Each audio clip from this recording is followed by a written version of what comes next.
ये चकली कैसे दी भाई? 2 के 20 पैसे। 2 का 20 पैसा?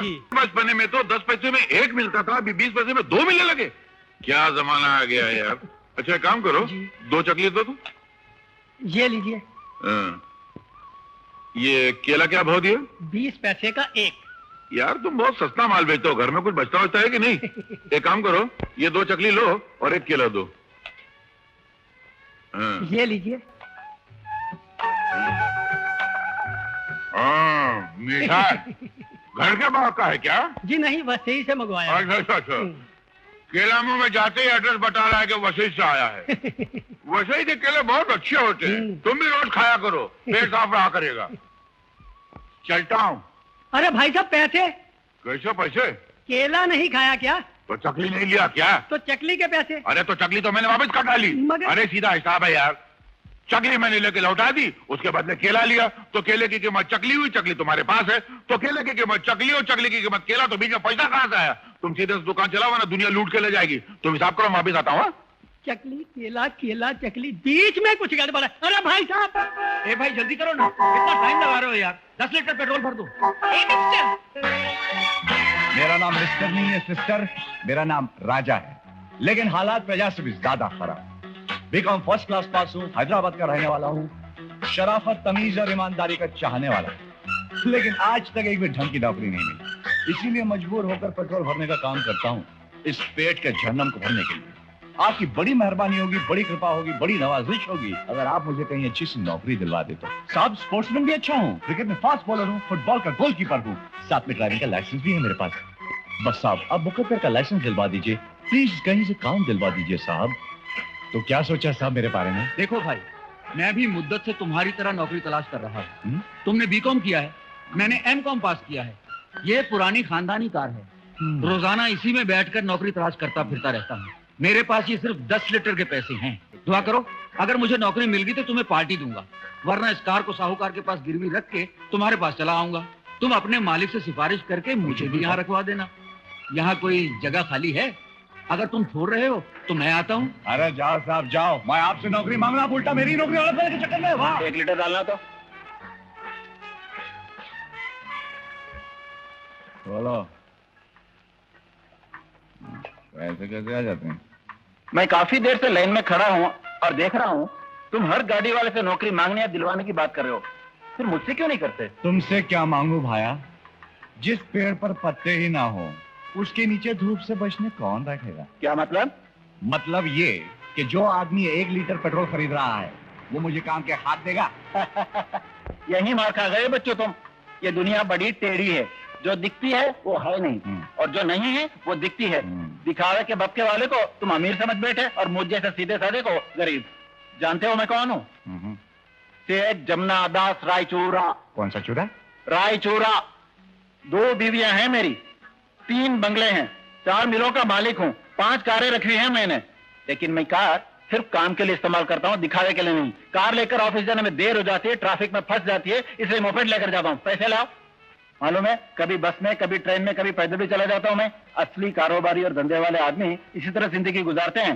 Good bye.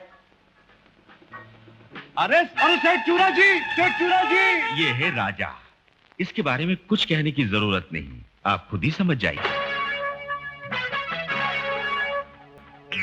मेरा नाम भी सेठ फकीर चंद है। आज मैं इन सालों को मकान से निकलवा कर ही रहूंगा। क्या है कि मकान में रहने वाले मेरे किराएदार अच्छे लोग हैं, लेकिन ये ना ही तो किराया बढ़ाते और ना ही मकान से निकलते हैं। इसीलिए मैं तुझे गुंडा बना कर ले जा रहा हूँ ताकि तू उन्हें धमकी देना, समझे ना? मैं कहूंगा मकान खाली करो और फिर कहूंगा पहलवान काट डाल। तू क्या करेगा? मैं एक एक को अपने दांतों से काट डालूंगा। अबे साले, तुझे गुंडा बना कर लाया हूँ कि कुत्ता बना कर लाया हूँ? ये क्या किया तूने? जब मैंने तुझे दादागिरी का एडवांस दिया था तो तेरी इतनी लंबी लंबी मूछें, वो मूछें कहाँ हैं? साहब तब कटकी थी ना, इसलिए मूछ बढ़ाया था। आपने पैसे दिए, कटवा दिया। लो बताओ, जिन मूछों के लिए मैंने तुझे किराए का गुंडा बनाया था वही मुझे साफ कर दी। अब तुझसे कौन डरेगा? चलो चलाओ। अंदर कौन है? बाहर निकलो किराएदार। तुम लोगों के साथ अब नहीं दिखा रही थी, अब जुल्म करने आया हूँ। जवाइयाँ मचा दूंगा, खून की नदियाँ बहा दूंगा। और बाहर निकलो। अरे सेठ जी, आप आइए आइए, बहुत दिनों बाद आए। चाची कैसी है, ठीक तो है ना? अरे हाँ, सुना कि बेटी सियानी हो गई है, शादी कर डाली उसकी। अच्छा अब मैं चलती हूँ, बहुत सा काम करना है। अरे ये लड़का कौन है? बहुत शर्मिला है बेचारा। अबे ओ साले उल्लू के पट्टे, मैं तुझे खूनी गुंडा बना कर लाया हूँ, वो तुझे लड़का कहकर चलेगी, शर्मिला बनाकर चलेगी। चल सीधा। आइए आइए सेठ फकीरचंद जी, आइए। वहाँ घर में हमारे बदनसीबी की लानत है, कभी हम उनको कभी अपने सड़े हुए घर को देखते हैं। बहुत दिनों बाद आए, कहाँ थे, जेल में थे क्या? How do you do? मैं इस मकान का मालिक हूँ। अरे लानत भेजो मकान पर, उसके मालिक पे। ए लड़के सुन, तेरा भाग के गली के नुक्कड़ पे जा, 10 पैसे की बीड़ी लेकर आ तू। कौन सी लाऊं जी? घोड़ा छाप या बैल छाप? अरे गधा छाप भी चलेगी, छाप कौन देखता है, जिसमें भाप निकलती है वो लेकर आ, जा। मगर पैसे तो दीजिए। अजीब बेवकूफ आदमी, मेरे पास पैसे होते तो तेरे को आगे भेजता। कैसी भी चक्कर चला के एडजस्ट करके ले आ जा। एडजस्ट करके अभी लाता हूँ। अबे ओ हरामखोर की औलाद, शर्म नहीं आती? बीड़ी लाने जा रहा है? ये क्या तुम्हारे लिए बीड़ी लाने के लिए यहाँ आया है? तो फिर काहे के लिए है? मकान खाली करना है। मगर तुम तो अपने मकान में रहते हो, खाली क्यों कर रहे हो? मुझे नहीं, तुम्हें खाली करना है। हमें? हाँ। अरे माना कि तुम जलील हो, लिच्चड़ हो, निकम्मे हो, खराब हो, मगर तुम्हारा मकान तो अच्छा है, तुम्हारा बदला मकान से क्यों ले? नहीं हम लोग ये रहेंगे, तुम जाओ। मैंने इस मकान को बेचने का फैसला कर दिया है। ये तो बड़ी खुशी की बात हुई, चलो जान छूटी तुमसे। मगर किसी अच्छे आदमी को बेचना, अपने जैसे लिच्चड़ को मत बेचना। और जिससे बेचोगे उसे कहना क्या कि हमसे मिल ले रहे, फिर हम किराया उसको देंगे। हाँ चलो जाओ। अरे फकीरचंद जी, बड़े दिनों बाद आए, सब ठीक तो है ना? ये कौन है? अरे विनोद, ये मुझ की मुंडाई और ये लाल बनियान, ये चौकड़ी वाली लुंगी, ये हाथ में लाठी, तू तो एकदम गुंडा लग रहा है। लग रहा से मतलब ये है ही गुंडा? क्या बात कर रहे हैं? ये मेरे ऑफिस में चपरासी का काम करता है, रोज सबसे मार खाता है, मेरे पास रोता हुआ आता है। ए क्या रे, तू यहाँ क्या कर रहा बे? ये साहब मेरे को बोले कि इनको आपके घर का रास्ता दिखाओ, वही मैं दिखाने को आया था। मेरा काम हो गया है, मैं चलता हूँ। अबे ओ! और बताइए फकीरचंद जी, क्या खबर है? अब क्या बताएं, सब किए किराए पर पानी फिर गया। देखिए, जो भी कहना हो साफ साफ कहिए, आपस में बैठ के प्रॉब्लम हल कर लेते हैं ना। तो ठीक है, मैं एक ही लफ्ज में कह देना चाहता हूँ कि अब तुम लोगों को ये मकान खाली करना होगा। और मैं भी एक ही लफ्ज में आपको कह रहा हूँ कि मैं ये मकान खाली नहीं करूंगा। क्यों? ये मकान तो मेरा है। लेकिन किराया हम देते हैं। अरे बड़े आए किराया देने वाले, क्या किराया देते हैं? अरे ऋषि बाबू, आप इंसाफ कीजिए ना, पिछले 20 बरस से आप सिर्फ 20 रुपए देते आ रहे हैं, एक पैसा भी नहीं बढ़ा। इस मकान में आने के बाद आपको 2 बच्चे पैदा हुए। मुझे नहीं, मेरी बीवी को। हाँ वही, अगर दोनों बच्चों के हिसाब से हर साल आप 1-1 रुपया बढ़ा देते तो अब तक कितना किराया बढ़ गया होता? हाँ करेक्ट, बढ़ गया होता। और मेरे घर में जब मेरी पहली संतान ने जन्म लिया तो मुझे ऐसा लगा कि घर का एक मेंबर बढ़ गया है, तो फकीरचंद का 1 रुपया किराया बढ़ा देना चाहिए। तो क्यों नहीं बढ़ाया? मेरी माँ का देहांत हो गया, अब 1 साल में एक ने जन्म लिया तो दूसरा मर गया, तो मर्दमशुमारी यानी जनगणना के हिसाब से एक घटा दूसरा बढ़ा है? तो हिसाब वही का वही रह गया, इसलिए नहीं बढ़ा। क्या धर्मराज है?